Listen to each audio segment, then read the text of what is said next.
Hi అండి, అందరికీ నమస్కారం. Welcome to our channel Telugu tasty foods and blogs. అందరు ఎలా ఉన్నారండి? నేను ఇవాళ చేయబోయే రెసిపీ వచ్చేసి చల్లమిరపకాయలు 2 కిలోల వరకు అయితే చేశాను. ఎలా చేశానో మీకు చేసి చూపెడతాను. ఇవైతే పూర్తిగా డ్రై అయిపోయాయండి. చల్లమిరపకాయలు పూర్తిగా డ్రై అయిపోయాయి. నేను 2 కిలోల వరకు అయితే మిరపకాయలు, పచ్చిమిర్చి, లావుగా పొడవుగా ఉన్న పచ్చిమిర్చి అయితే తీసుకున్నాను. శుభ్రంగా కడుక్కొని షార్ప్గా ఉన్న నైఫ్ కానివ్వండి, ఇంకా స్పూన్ కానివ్వండి, ఇంకేదైనా కానీ చీరుకొని మధ్యలో గింజలను అయితే నేను తీసేసుకుంటున్నాను. పూర్తిగా ఎలాంటి గింజలు లేకోకుండా పూర్తిగా మీకు చూపించే విధంగా గింజలు అయితే తీసేసుకోవాలి. కిలోకి వచ్చేసి 30 లీటర్ పెరుగు అయితే ఖచ్చితంగా పడుతుందండి. కిలో చల్లమిరపకాయలకి 30 లీటర్ పెరుగు పడుతుంది. 2 కిలోలకైతే నేను 1.5 లీటర్ పెరుగు అయితే తీసుకున్నాను. ముందుగానైతే 30 లీటర్ అట్లా పోసుకొని అయితే నేను లీటర్కి వచ్చేసి నీళ్ళు 3.5 లీటర్లు పడతాయండి. 3.5 లీటర్ వాటర్ అయితే పడతాయి. లీటర్ నీళ్ళు వాటర్ అయితే పోసుకొని నేను ఇలాంటి పెరుగులో ముక్కలు లేకోకుండా కవ్వంతోనైతే నేను మజ్జిగ చేసుకుంటున్నాను. చాలా చిక్కగా వస్తుంది కవ్వం కానివ్వండి, మిక్సీ జార్లో కానివ్వండి.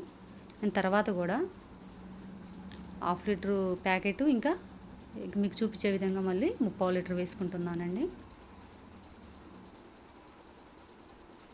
లీటర్కి 3.5 లీటర్ వాటర్ అండి. పెరుగు పోసుకున్న తర్వాత 3.5 లీటర్ వాటర్ ఫస్ట్ 1 లీటర్ అట్లా పోసుకొని చిక్కగా కవ్వంతో కానివ్వండి మిక్సీ జార్లో వేసుకొని అయితే ఎలాంటి పెరుగులో ముక్కలు లేకోకుండా మజ్జిగ చేసుకోవాలి. నేనైతే పూర్తిగా కవ్వంతోనైతే మజ్జిగ చేసుకున్న తర్వాత ప్లాస్టిక్ డబ్బాలోనైతే మజ్జిగ అయితే పోసుకుంటున్నానండి. కిలోకి వచ్చేసి నేను కిలో చల్లమిరపకాయలకి 3.5 లీటర్ల వాటరు, అంటే మీకు చూపించే దాంతో లీటర్ అండి.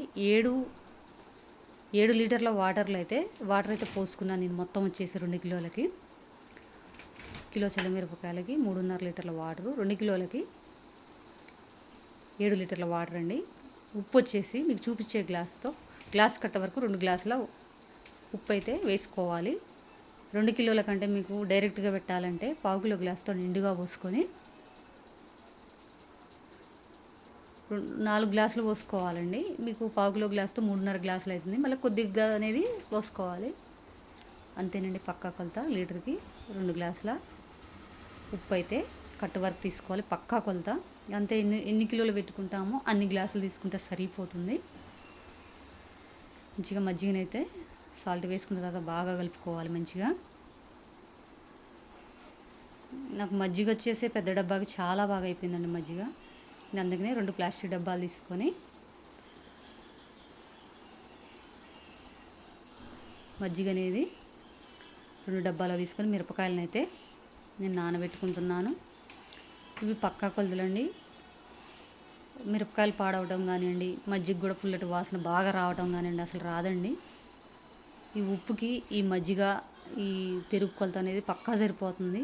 నేను 2 డబ్బాలోనైతే నానబెట్టుకుంటున్నాను. ప్రొద్దున్నే మనం 11 గంటలకు అట్లా చీరేసుకొని మజ్జిగలో నానబెట్టుకుని నైట్ అంతా నానిపోయిన తర్వాత నేనైతే నానబెట్టుకుంటున్నాను. నైట్ అంతా నానబెట్టుకొని మళ్ళీ నెక్స్ట్ డే అనేది మజ్జిగను వడగట్టుకొని డబ్బా మీద ఆరేసుకోవాలండి. 2 రోజులు అనేది మజ్జిగలో నానితే సరిపోతుంది. నేనైతే నెక్స్ట్ డే మళ్ళీ మార్నింగ్ టైంలో మజ్జిగనైతే వడగట్టుకుంటున్నాను. మిరపకాయలు అనేది చిల్లులు గిన్నెలో వేసుకొని వడగట్టుకుంటున్నాను మజ్జిగని. 2 రోజులండి. 2 రోజులు మజ్జిగలో నానితే 3 రోజుల నుంచి 4 రోజుల వరకు పూర్తిగా ఎండిపోతాయి మిరపకాయలు వచ్చేసి. నేను మళ్ళీ నెక్స్ట్ డే అయితే 2వ రోజు నానిన తర్వాత మళ్ళీ వడగట్టుకుంటున్నానండి. మార్నింగ్ టైంలో పనంతా అయిపోయిన తర్వాత నేనైతే మజ్జిగను మళ్ళీ వడగట్టుకుంటున్నాను. ఇది 2వ రోజు అండి. నేను 1 రోజు ఎండలు ఎండిన తర్వాత 2 రోజులు మజ్జిగలో నానిన తర్వాత 2వ రోజు మళ్ళీ ఎండబెట్టేదండి ఇది.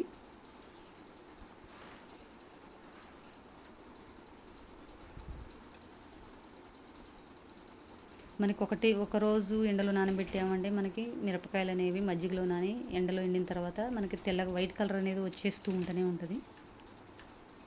చూడండి, కొద్దిగా వచ్చేసింది ఆల్రెడీ. మళ్ళీ తీసుకొచ్చి నేనైతే నానేస్తున్నాను. రెండో రోజుకే మనకి చాలా తేడా వస్తుందండి మిరపకాయలు మజ్జిగలో నానిన తర్వాత. మిరపకాయ వచ్చేసి వైట్ కలర్లోకి వచ్చేస్తుంది పూర్తిగా. మళ్ళీ మజ్జిగలో నానబెట్టుకొని మళ్ళీ ఎండబెట్టుకోవాలండి. మనకి 3 నుంచి 4 రోజులలో పూర్తిగా ఎండిపోతాయి మిరపకాయలు వచ్చేసి. ఇది సమ్మర్ కాబట్టి అయితే స్టవ్ మీద అయితే మూకుడు పెట్టేసుకొని నేను కొద్దిగా ఆయిల్ వేసుకొని మిరపకాయలను అయితే వేయించుకుంటున్నాను. సాంబార్ కాంబినేషన్లో కానీ, టమాటా పప్పు కానీ, బచ్చల కూర పప్పు కానీ, ఏ కాంబినేషన్లోనైనా ఈ నంజుకొని తిన్నామంటే చాలా అద్భుతంగా ఉంటుంది టేస్ట్ వచ్చేసి. లాస్ట్కి మామిడికాయ చట్నీతో తిన్నా కూడా చల్లమిరపకాయల టేస్ట్ అనేది అద్భుతంగా అండి, చాలా బాగుంటాయి. తప్పక ట్రై చేయండి. అయితే వేగిపోయిన తర్వాత కలర్ వచ్చేసి ఇదే కలర్ వస్తుందండి. బ్రౌన్ వైట్గానే వచ్చేస్తుందండి మిరపకాయలు వేయించుకున్న తర్వాత. నాకు చల్లమిరపకాయలు అనేది చూడండి ఎన్ని అయ్యాయో. చల్లమిరపకాయలు ఫైనల్గా అండి ఎండిపోయినాయి, వేయించుకున్నాయి. నేనైతే వేరే వడియాలు అయితే వేయించుకుంటున్నాను. సాబ్దాని శనగపిండి కలిపిన వడియాలండి. లాస్ట్కి మామిడికాయ పచ్చడి కానివ్వండి, దేంతోనైనా వడియాలు ఉంటాయి. కూర వేసుకోలేదు అనే ఫీలింగ్తో రైస్ అనేది తినేయచ్చు. నేనైతే రైస్ అయితే వడ్డించుకుంటున్నానండి.